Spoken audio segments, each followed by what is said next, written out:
now we want to start off to telling him about Hashem. How would you start that off?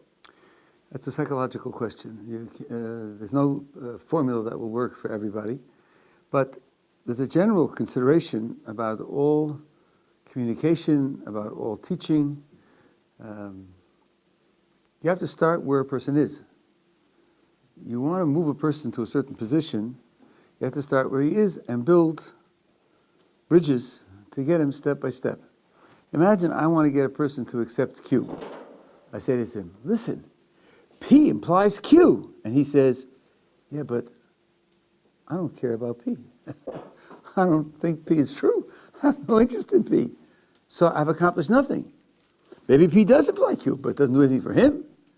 You always have to start where the other person is. This is a very, very general truth.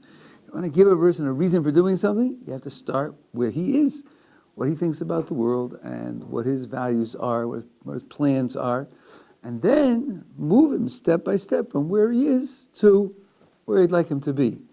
Now, when you think about that, that can sound too restrictive. If I have to start where he is, how could I ever induce him to change anything fundamental? I've got to start where he is so he can never rethink the foundations of where he is. But that's not true, because one of the places he is trusting certain kinds of input as reliable. If he tells you that there are 16 people outside the door, and I say, let's go out and count. We walk outside and we count, and there are only 14 there. He'll change his mind because he trusts his eyes and his ability to count. If he has a wrong fact about something in the world and he trusts the Encyclopedia Britannica, and I can show him what it says in Encyclopedia Britannica, I can get him to change his mind. So it isn't as if he's really trapped in his present worldview and you can't move him, but it is true that you can only move him by starting with something that he recognizes. Now, for example, many, many years ago, 33 years ago, I made my first trip to South Africa. I went to Cape Town. If you haven't seen Cape Town is a truly beautiful city. Beautiful. I spoke in a high school, and one of the students there said, Rabbi, what are you going to do? You're going to promise me heaven. Well, I have the mountain, I have the beach, I have the sea, I have heaven right here. That was a good question. And in fact, I didn't have a prepared answer for him. I thought about it for a while, and I did think of an answer. By the way, in a subsequent trip to Cape Town, one of the people I was talking to says in summertime in Cape Town, the only question is when to turn over. Because you're at the beach and you're getting, those days people got suntan, and they're talking about worry about cancer. All right, and when should I turn over? Turn over now, turn over a half hour. I said, what about the Alps? What about Beethoven? What about the Louvre with all the works of art? No, when to turn over, that's all. There isn't anything else than when to turn over. Now, the answer to that attitude is a good example of someone who it looks like he's hard to reach. And during and after the First World War in the United States, there was a popular song. How are you going to keep them down on the farm after they've seen Paris? Paris is French for Paris. Meaning, you have a farmer from Iowa. You stand there in Iowa and it's corn in every direction for 500 miles. That's it. You got tornadoes and corn. He could be happy. He could really be happy. But not after he's seen Paris. After he's seen Paris, he'll never go back to Iowa and the corn. So I say to the person, okay, you're content in the beach in Cape Town, wondering when to turn over, because you haven't seen the alternative. I challenge you.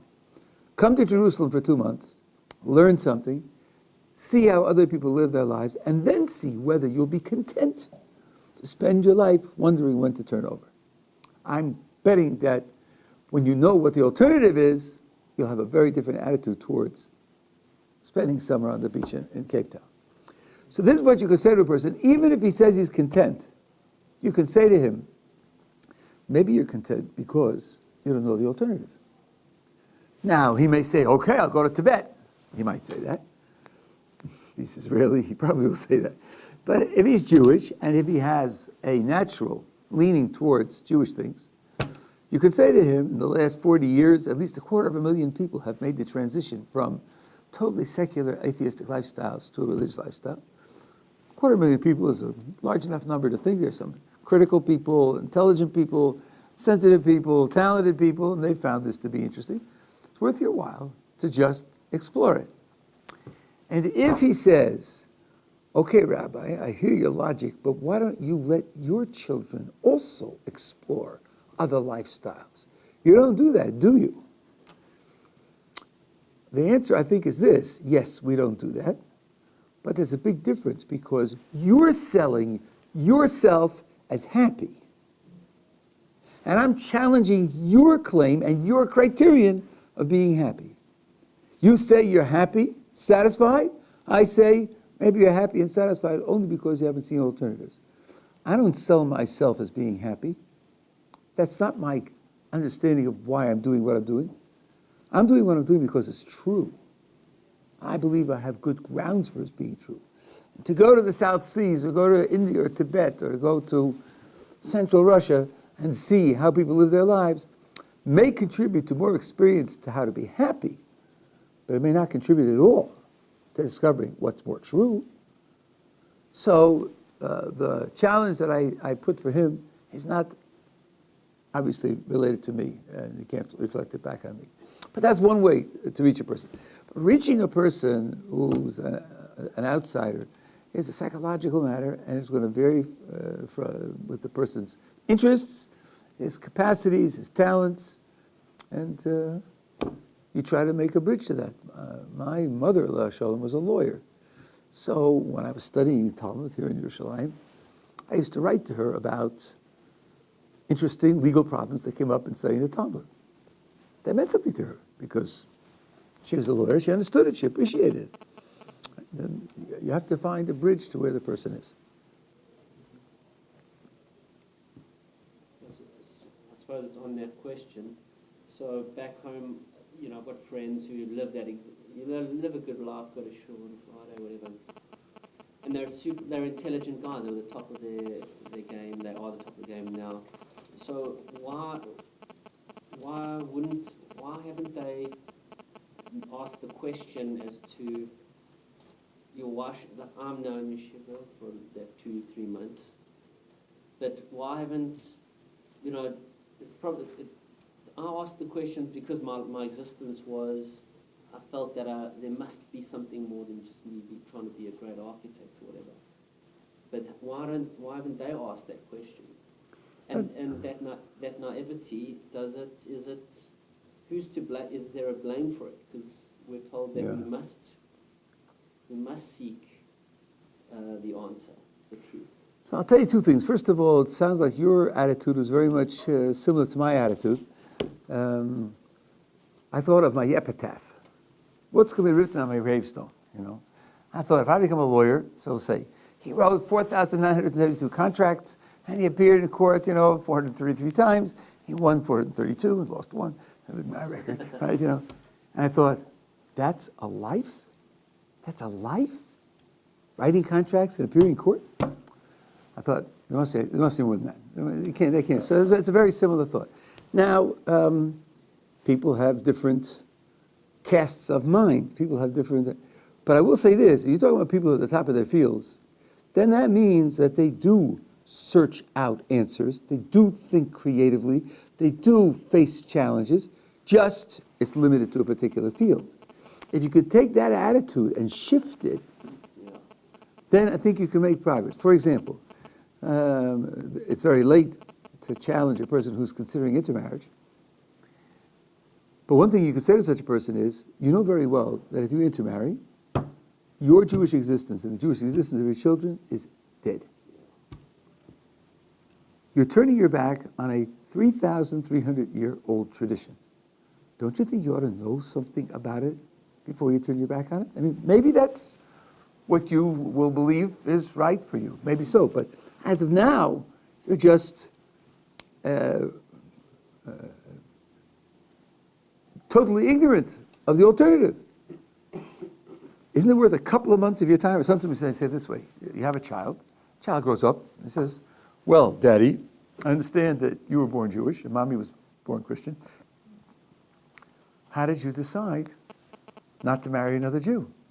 How did you decide to live a life that has no connection to that tradition? Now, I say to the person, you're an intellectual. You think of yourself as an intellectual. You consider yourself smart. When somebody asks you why you're doing, you have reasons for what you're doing, and you're proud of that. You're not just going with the flow. You're a thinking person. But about this, you haven't thought very much. Imagine having that conversation with your child and having nothing to answer. What's he going to think about you? My daddy's real smart, well thought out, well reasoned, well experienced, or my daddy's kind of trivial. So if you can give him that scenario, he may be able to, but again, it's a way of making a connection with where he is. The guy thinks he's intellectual, thinks of himself as having reason. Think of how he could explain himself to someone and show how intelligent he is, point out that in this case, he has no explanation to offer at all. And you tell him there are places that specialize in compressing information and transmitting it in a way that's understandable to a sophisticated and totally ignorant audience. And in a few weeks or a couple of months, he can get at least an idea of what he's doing. That's one way to do it. Yeah, I mean, I wouldn't even want to approach him about it. I wouldn't. But I'm just thinking, like, when you're trying to do tshuva, for instance, like, so now I'm aware, but these guys aren't aware. Now there's a... So you're from Johannesburg? Yeah. So, you know Yoram Bogach? Yes. Yeah, I've received an email from him. Yeah. You should read his book, Genesis and Genes. If you have any interest in science whatsoever, you should read his book. I wrote the foreword to the book, but I don't get percentage. So what you need often for a person like that is like a weekend, and he works for Arachim in Johannesburg. And sometimes a 2-day retreat where the person comes face to face with some very intelligent, very well learned, well trained presenters will shake them up a little bit and get them to, and you could use inducements to get them to consider like a subsidy or, anyway. But you do need something to sort of shake them up. Last night I gave a shiur here called 4 Popular Incorrect Reasons for Atheism. I went through many of the reasons that people give for being atheists. Now, the vast majority of people are atheists by default. If you ask them, what reason do you have being atheist? It's because all my friends are atheists. That's about it. Some of them have read the parrotings on the net of famous people who support atheism, but with no thought whatsoever. And if the person has heard those parodies, it's very easy to show there's no thought in them. As the person begins to look at that and say, I have been in the atheist camp, but I don't really have any good reasons to be an atheist. So that could shake a person up. What am I doing? I'm committing myself to an idea and a way of life without any backup. Sometimes I put it this way. I want you to try an act of imagination. Just imagination. You are one of 3 million people standing next to a mountain, and God speaks to all 3 million of you at once. And you hear God saying, Saturdays are special. Saturdays have certain rules. Would that have any effect on your plans for the weekend? All 3 million of you simultaneously hearing God speak? Or would you say, yeah, but I'm going scuba diving this weekend. Maybe I'll think about it next week. I have never yet met a person who said, if I were there and I heard it and experienced it directly with 3 million people, I could just laugh it off and take it and not take it seriously. Okay, so now, but do I really personally have to hear it? Suppose I know it happened. I can't just wipe away the past, dismiss the past. I didn't see Washington fight the Revolutionary War in America, so I don't believe it exists. I mean, that's a position of an idiot. Human beings can learn from the past. If I know that it happened, that also would have implications for how I live my life. Well, now, do you know it didn't happen? Do you know it didn't happen? You have good reasons to conclude that it didn't happen? No? So then, for you, ultimately, it's an open question. Golly, if it's something that would have that kind of impact on your practical life, don't you think you ought to investigate it? That's a way to get a person thinking, perhaps. But again, it will depend upon the psychology of the person. Not everybody will respond to that. Let's say you see the person, he's not for instance, like you're telling him, let's say someone's telling something to him, and then he like tries to switch the topic. He doesn't want to hear the truth. How would you change that? I deal with that very directly. I'm very strict about that. I said P, and you are now talking about Q. What happened to P? I was talking about P. Could we come to at least a conclusion about P? Are you agreeing with what I said about P? Can I write down that you agreed with that? That's why you went to another subject, because that subject's really closed? If you have objections to it, I'd like to hear them before we go to... I call that out directly. By the way, there's a tricky way to do this, which many people do it. I don't know if they do it consciously or purposely, but it works the same way. I say P, and they say, but Q. Now, but makes it sound like Q is an objection to P. Q is against P. Often, Q has nothing to do with P. So I stop them, and I say, what do you mean, but? What do you mean, but? You think of Q as a response to P? I don't see it. Show me how it's a response. If it isn't a response, then but doesn't belong there. What belongs there is, thanks for telling me about P. I understand P. I accept P. I'm going on to Q now. And I forced them to be explicit about that. I don't allow that. I don't allow that. A discussion has to be conducted in a structured and logical manner. And it can't. Not comfortable even talking about things like, you know what? I don't even want my model of how I see the world broken. Good. Let him say that. I say, fine. There are people like that. And I say, just, if someone said that to you about smoking, I don't want to talk about smoking because I don't want to upset my life and so on, or about running guns to the Palestinians, or so on and so on. Ask him, how would you think about such a person? The person didn't want to talk about smoking. You'd pity him. You'd pity him. He's engaging in self-destructive behavior, and he doesn't want to talk about it. He doesn't want to benefit from understanding it better and trying to change. I said, well, I feel sorry for you, because you're missing out on something that would greatly benefit your life, and you're not willing to take it seriously. Pity is a kind of cruel kindness. Because pity, on the one hand, is identifying with the other person's unfortunate position. Number two, it's painting him, framing him, as the psychologists say, as unfortunate, which then automatically, anybody who hears the discussion thinks, I don't want to be like that. No one wants to be an object of pity. Because pity means you're a loser. There's something wrong with you. People don't want to accept that. So you have to be careful, and sometimes you could decide that pity is the right thing to do. I recommend that in parenting. If your child is in the position of possibly being affected by another child who has behavior that can be dangerous and damaging, like drug use or whatever, if you as a parent project pity for the other child, on the one hand, you come across as concerned, sympathetic, caring, but the child gets the message, this is a person whom my parents pity. That means he's a loser. So if that's the case, the child gets the message, I don't want to be like that. I don't want to be framed as a loser. And that's what you want. You want the child to get the message that these people are losers, because you don't want him to be like that. You don't want him to end up with drugs.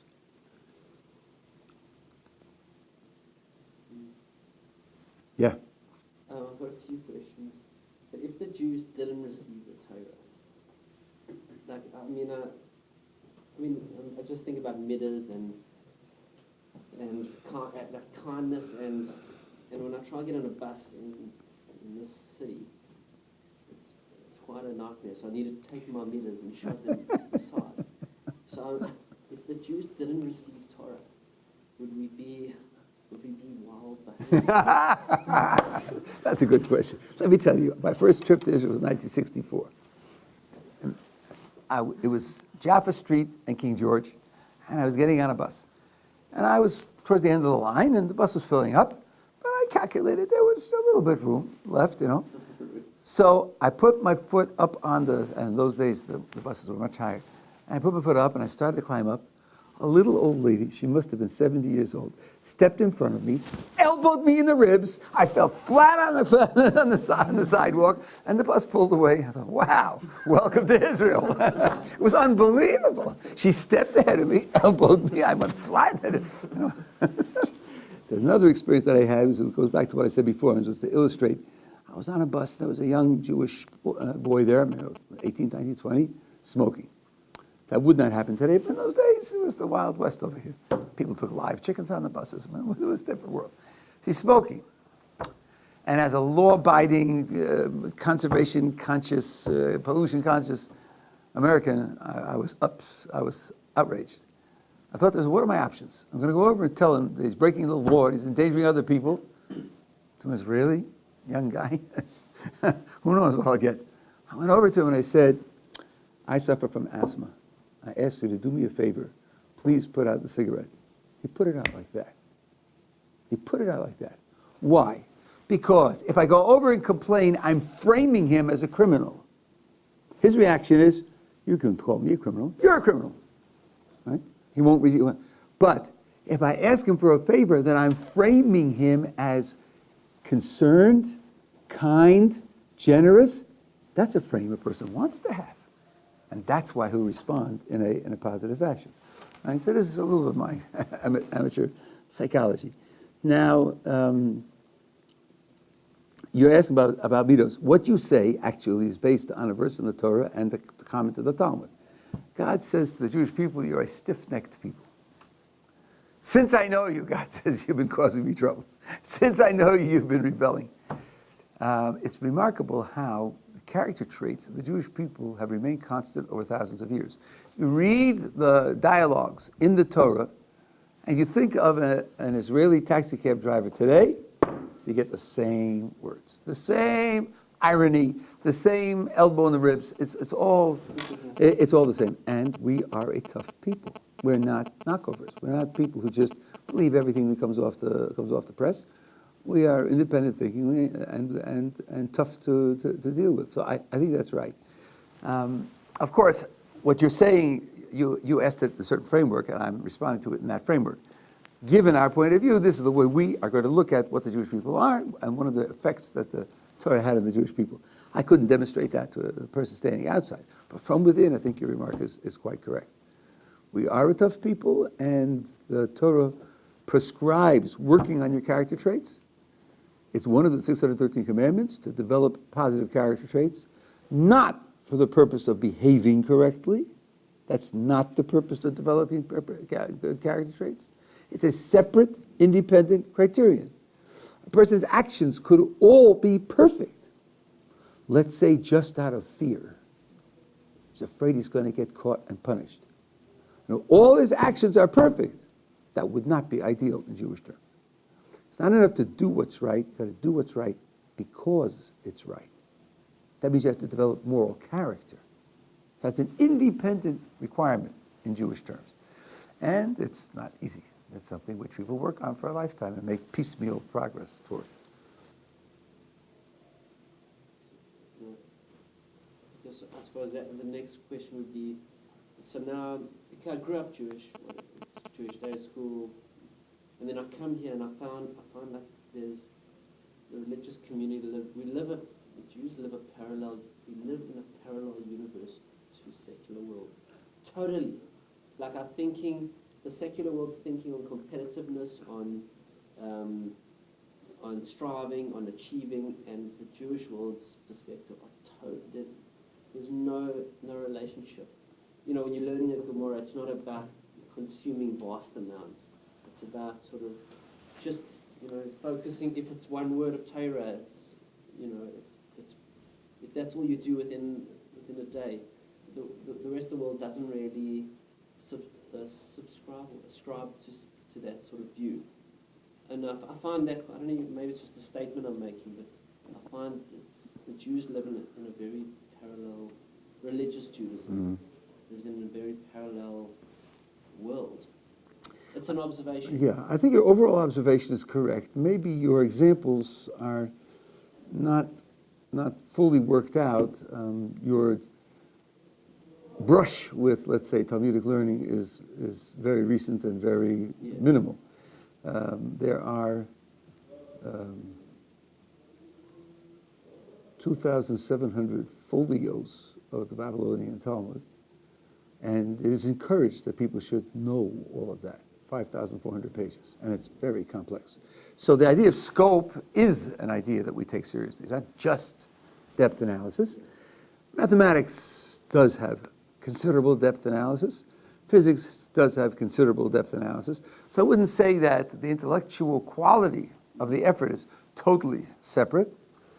There are definitely nuances that are different, but I wouldn't say it's totally separate. But the values, the goals, I think that's right.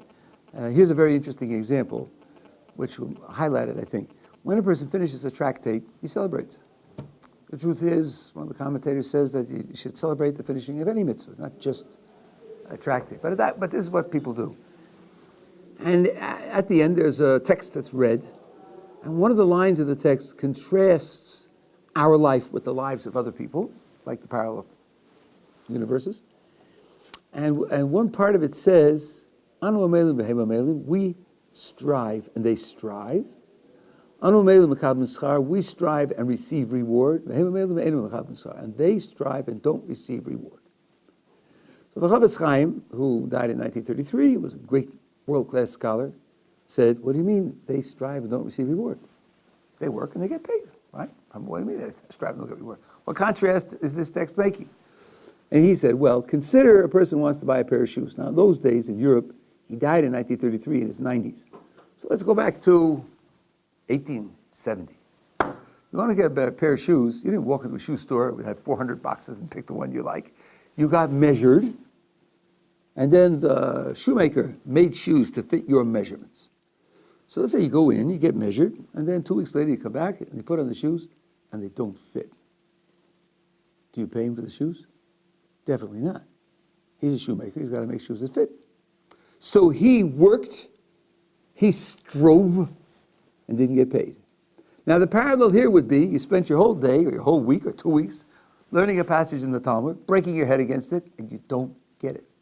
In the end, you don't get it, and you don't understand. Do you get paid? The answer is yes. Because the mitzvah of studying Torah is to be occupied with Torah study. The mitzvah is not to solve the problems. Mitzvah is not even to remember. Memory, says the Talmud, is a divine gift. Either you have it or you don't. Either you develop it or you don't, but it's all a divine gift. So, that being the case, there's a big difference. For us, the fact that I spent my time engrossed in Torah study is the success. I'll give you another indication of it. Suppose you dream up an idea, and you work it out, and it looks good, really nicely worked out, and a nice idea, and then you find out that someone 200 years ago already published that idea. How do you feel? I know how you feel as an academic. I was an academic for 10 years. You feel bankrupted. Nuts. I wanted to write a paper. I wanted to get it published. Somebody published it 200 years ago. Wasted time. In our study, you feel wonderful. What? My mind went down the same pathway as that great scholar? Wow, that's a confirmation that my mind is working well. You feel wonderful when you come up with something which someone prior to you has published, someone with a good reputation. So the life values in which the study is embedded is a very different type of life values. Some of the intellectual qualities may be overlapping, but the life now, I think that's right. Someone called Judaism the eternal counterculture.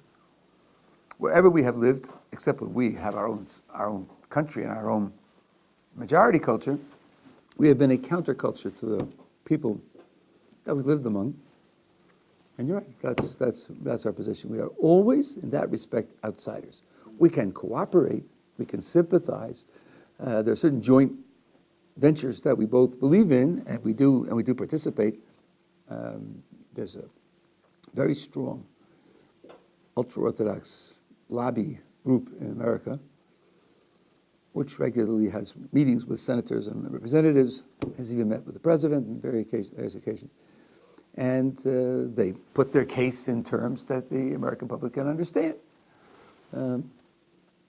But the values that we represent are different, they're definitely different values. So there is a certain reserve that takes place there. And that means that our interactions are ambiguous. Many work in professions alongside non-Jews, but when they go home to a Jewish context. I do have a question, and I don't know how it pertains to Judaism, God, or anything like that. Just something that I thought of. As far as existence concerned, right? I mean, I guess this is more of like the ultimate proof there has to be an infinite being, but I can't wrap around of, it seems that everything has a beginning, but if you keep on going further and further back, it's like, what's the beginnings, all the way up to, you can go to infinity. So, is there a way to reconcile that paradox? It's very interesting that you should ask it that way. Many times people tell me the exact opposite. They say, can't go back forever. Just can't. How can I go back forever? And I say, what's wrong? Why do you think there's a problem there? And they're just utterly convinced that I can't go back forever.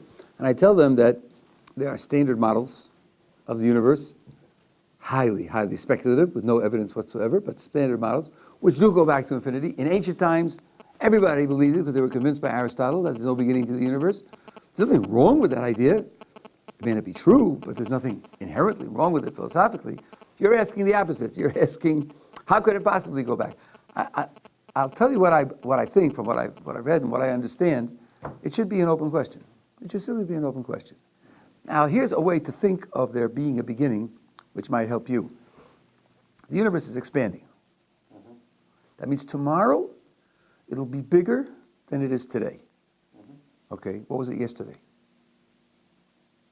Yesterday it was smaller than it is today. The day before that it was smaller, right? 1,000 years. Now, according to their calculations, a billion years, smaller and smaller and smaller. How small can you get? Isn't there a limit to how small you can get?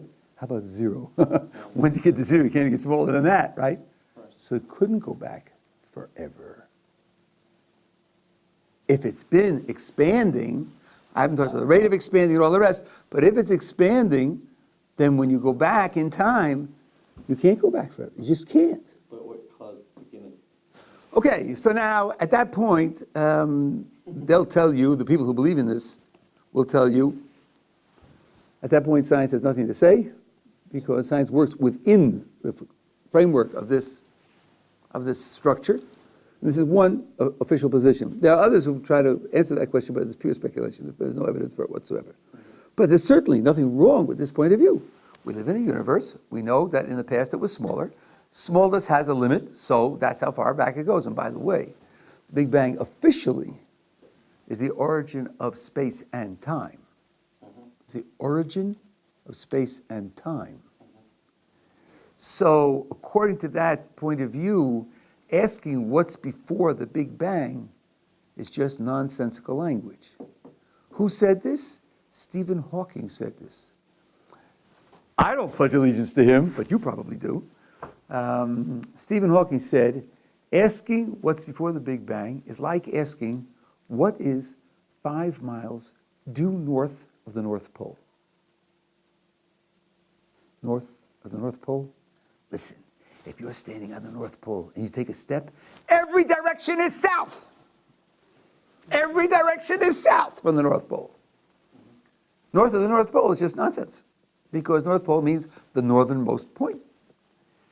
If the Big Bang is the origin of time, then before the Big Bang is nonsensical language. It's nonsensical language. Just doesn't mean anything. By the way, this goes back to a midrash about 1,600 years ago, where they quote a verse in the Torah where it says, it said literally, which says, for 6 days God made the heavens and the earth. And the midrash says, it doesn't say in 6 days he made it, it says 6 days he made. He made the 6 days also. The days are part of the creation.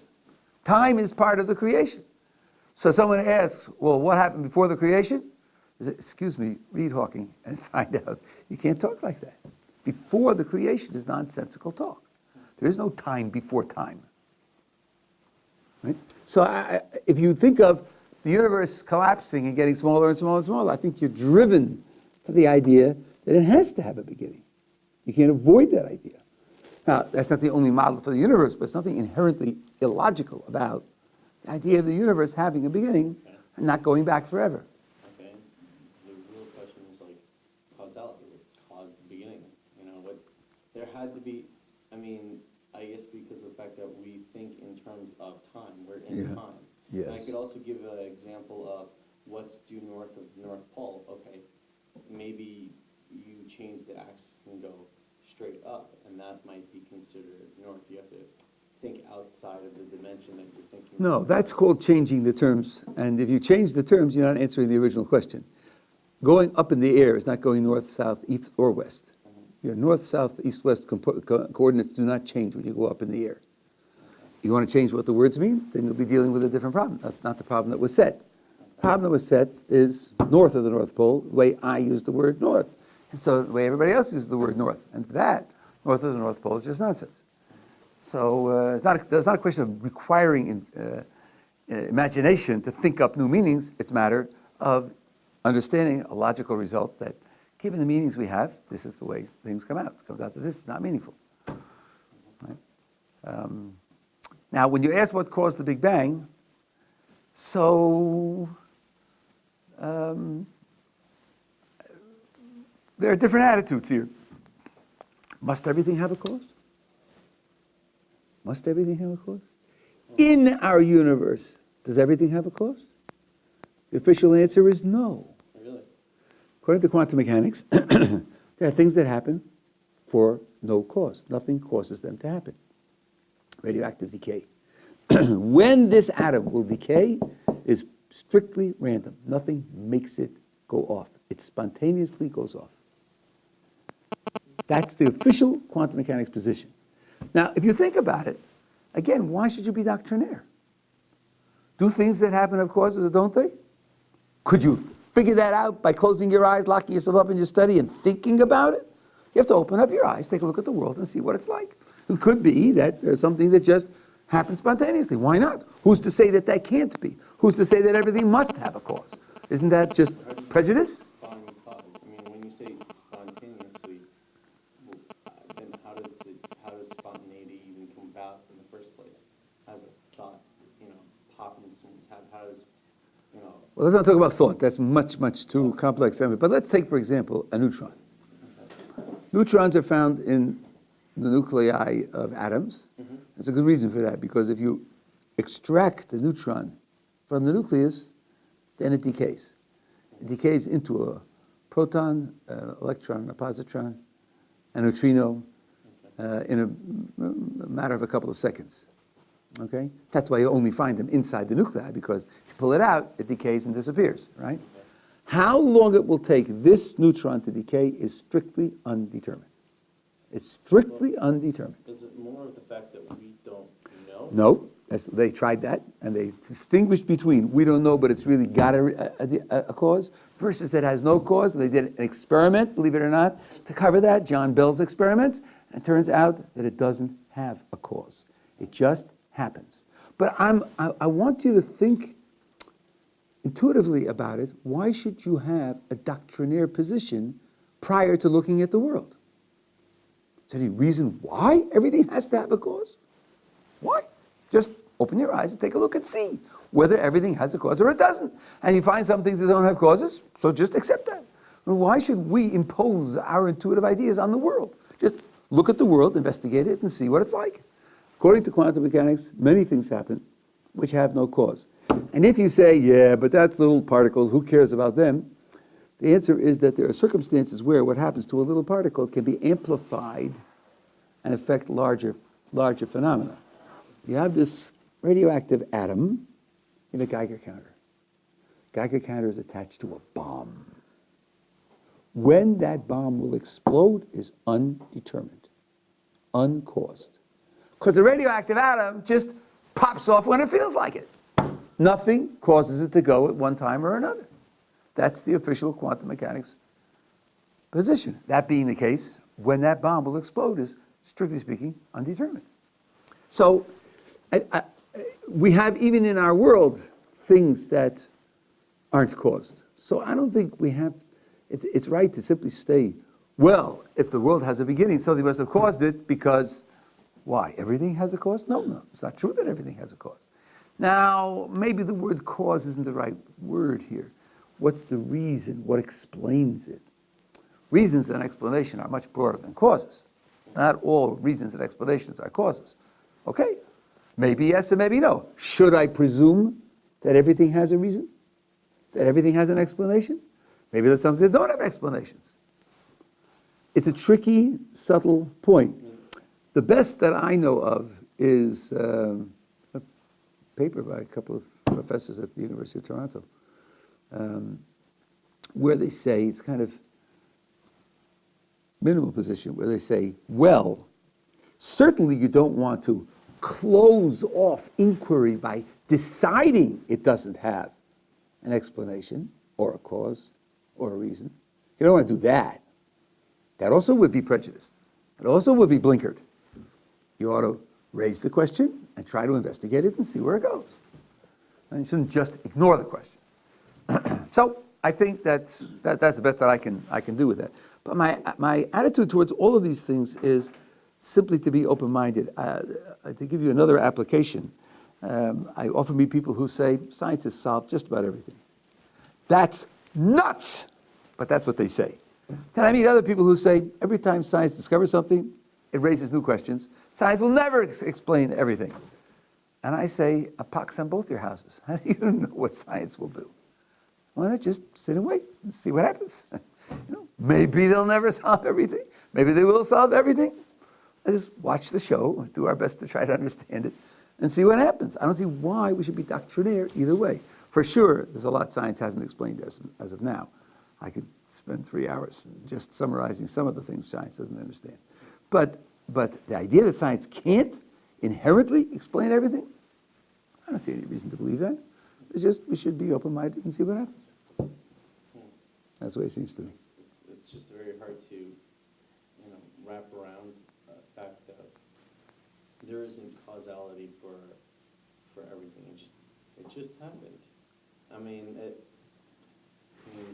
You're suffering from a prejudice. You're suffering from a prejudice. The truth is, many, many things that happen in your experience are things for which you have no cause. The weather. Okay. The changes of the weather, you don't have a cause.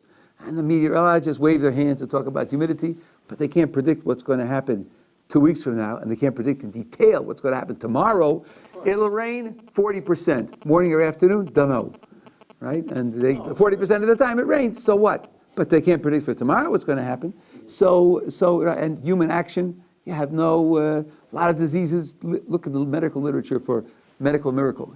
This happened, we have no explanation for it. The idea that we're somehow committed to everything having a cause, in your experience, things aren't like that at all. But there's a certain scientific image that's falsely projected from the New York Times, which makes you think about things in an utterly unrealistic way. We may not understand what the cause is. That I can accept. Yeah, but why are you prejudiced that way? You say, I know there's got to be a cause. I might not. Why do you think you know there must be a cause? In your experience, there are lots of things for which you don't have causes. Why don't I call a spade and say, it's an open question. Maybe they have causes and maybe they don't. Then anything or not anything, but many things in the reality, it just happened. Yes, that's right. And let's say to improve yourself and improve the world around you, if you don't understand the situation that's presenting yourself, you can't even, if you don't even understand, let's say what the problem, let's say is, or what the situation is, there's no way that you could even affect something if you don't understand, if it's just spontaneous without any rules or things along those lines. Oh, I don't think that's right at all. I don't think that's right at all. Take, for example, and again, I can't see the benefit in being prejudiced against the evidence. But for example, let's take human action. Okay. We don't know the causes for human action, right? At least. And then I would say, for that reason, we therefore have no reason to think that there are causes for human action. Then you understand that. That's an understanding of the truth.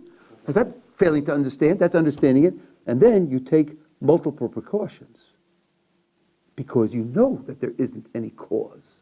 So you know that it might develop in a variety of ways. So you take multiple precautions to protect yourself precisely because there isn't a cause of which way it will go. That seems to me understanding the situation and dealing with it realistically because I know there isn't a cause. Or it could be... But before you get to or and go on to something else, as I said to him before, right? You painted a person who rejects causes as someone who can't understand and deal with realistic situations. I'm pointing out that if it isn't a cause, then understanding it correctly is to understand that it doesn't have a cause. And the way in which you deal with it is to say, since it doesn't have a cause in which way it will go, I have to prepare myself as best I can for the variety of possible outcomes. Seems to me that is understanding and is dealing realistically with a situation because I'm aware of the fact that it doesn't have a cause. Okay. Then how can God, let's say God, tell you this is going to happen unless he knows every step of the process of what's going to happen, i.e. the cause and effect? Well, okay, now we move to an entirely different question. First of all, God very rarely tells you what's going to happen. Very rarely tells anybody what's going to happen in any detail. He may say, over the next 400 years there will be murders, but that's not specific enough to cause any trouble. But what we really need to do is look at the problem of God's knowledge of the future and how that's related to our free will. That's a problem which has a solution. In Jewish terms, I can tell it to you very briefly, but to give you a good feeling for it, I would have to spend more time to develop it. This is all on my website and on Torah Anytime in great detail. The feeling about God's knowing the future is this. Maimonides puts this in his legal work, the Mishnah Torah, 900 years ago. Here I am choosing between A and B. In my mind, I could do A and I could do B. They're both open. I'm capable of each one. Nothing's stopping me. And I choose to do A. Now we ask, did God know yesterday that I was going to choose A? Sure. God knows everything, did know everything, will know everything. I mean, there's no limitations on God's knowledge. Okay, but now, if God knew yesterday that I was going to choose A today, could I have chosen B? Was B really open for me? Was B really possible? Think what that would mean. Possible for me to do B, even though yesterday he knew I was going to do A. But that means it's possible for me to make God's knowledge false, to make him wrong. That doesn't sound correct. What? I could possibly make God's knowledge wrong? Isn't God's knowledge perfect? Isn't it absolute? Isn't it infallible? Impossible to make wrong? Okay. So now it looks like I'm stuck. I did A today. Yesterday God knew I was going to do A. That means it's impossible for me to do B. Then contrary to the way I thought about it, felt it, intuited it, experienced it, I didn't have two alternatives, A and B, that were each open, and I made the choice. B wasn't possible, in fact. That's the challenge to free will on the basis of God's foreknowledge. That's the way Maimonides puts it, and that's the way the best philosophers in the 20th century put it. Independently by Maimonides, why should they read Maimonides? He's from the medieval times. Maimonides had it all in great detail. At any rate, the solution, which Maimonides doesn't accept for various reasons, the solution that you find in many Jewish sources is this. when you run through this argument, you have a hidden assumption. Something that's being kept hidden under the table. And when we pull it out and look at it, examine it, maybe dissolve it with a little hydrochloric acid. If we do away with that assumption, then we can answer the argument directly. Let's go through it again. I'm choosing between A and B. I choose A. Yesterday already, God knew that I was going to choose A. Was it possible for me to do B? Well, the possibility of doing B would contradict God's knowledge yesterday that I was going to do A. Wait a minute.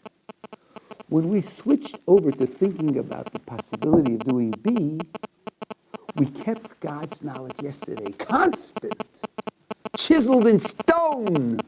What he knew was A, period. Why did we do that? Who says his knowledge yesterday is constant and chiseled in stone? Maybe the truth is this. When we imagine the possibility of doing B, we then have to revise God's knowledge yesterday and say, of course, if we think about my doing B, then yesterday God would know that I'm going to do B.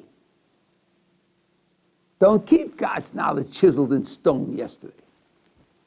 When you revise what I'm going to do, you revise his knowledge yesterday also. If you do that, there's no contradiction. The contradiction just goes away. Bertrand Russell got this right. Bertrand Russell, 20th century's famous atheist. He said, don't try to beat up the religious person with this problem, because he has a simple answer. God yesterday gets a sneak preview of tomorrow. That's hard for you and me, but we're talking about God, right? God doesn't have limitations like that. God peeks ahead. Today's Monday. From Sunday, God peeks ahead to Monday and watches what I do. He sees me do A. That's how he knows yesterday that I'm going to do A, because he peeks ahead and watches what I do. Now he say, yeah, but what about the possibility of doing B? Fine, no problem. If we imagine the possibility of my doing B, then we'll have to imagine God yesterday peeking ahead and seeing that I do B. And then there's no contradiction. So the problem, as we stated it, has a direct solution. If you make God's knowledge dependent upon what we do, if you understand that my free choice causes God's knowledge, that's where Maimonides will get off the boat. If you understand that my choice causes God's knowledge, then you can see there's no problem whatsoever with his knowing yesterday what I'm going to do today, and yet my choice being free. So, if now God decides to reveal this to somebody, not to me, that causes a separate problem which philosophers have talked about. Decides to reveal it to somebody else, that tomorrow I'm going to do A, because God sees me choosing tomorrow, that I'm going to choose A. There isn't any particular problem with that. There's no particular problem with that. He got his knowledge from the fact of my choosing A. Was it possible to choose B? Sure. Just that had I chosen B, then what he would have known, I'm going to choose B. It doesn't take away my free will. Right? So that's a way to solve it. By the way, the Mishnah already mentions this problem. Everything is foreseen, and yet power is given to the human being to make his own choice. Mishnah doesn't explain. Mishnah just says boldly, everything is foreseen, and people have the power to make their own choices. But this is a solution that's found in Rav Saadia Gaon, in the Akedas Yitzchak, in the Tshuva of the Rivash. The way the Rivash explains the Tosfos Yom Tov, that's the Tosfos Yom Tov solution as well. I'm saying this for the recording. You may not know, but people who listen to the recording may know who those sources are. So it's a well-recognized and used solution in Jewish sources. So, I'm sorry, I have to go back to causality for one more. Okay. So, I'm assuming that God, Hashem, even though instead of saying it's spontaneous, I mean, would it be, I know I'm still in the mindset of causality. Would it be better to say that, like, we may not have the capacity to know cause in the situation of when a particular atom is going to decay, but Hashem knows and also causes that atom to decay at that specific time? I think that's probably right. I just wanted there to be no prejudice no intellectual prejudice about causation. Quantum mechanics says that it's undetermined, but of course by undetermined it means physically undetermined. Yes. And that doesn't rule out determination that comes from a source that we can't put into the physical picture. It doesn't really rule it out, although some scientists have said they think it does, but they're putting God into the physical picture when they do that. They're not recognizing that God's outside the physical picture entirely. Collapse of the wave function. So I think that's right. And from our point of view, everything other than free human decision is something that God makes happen.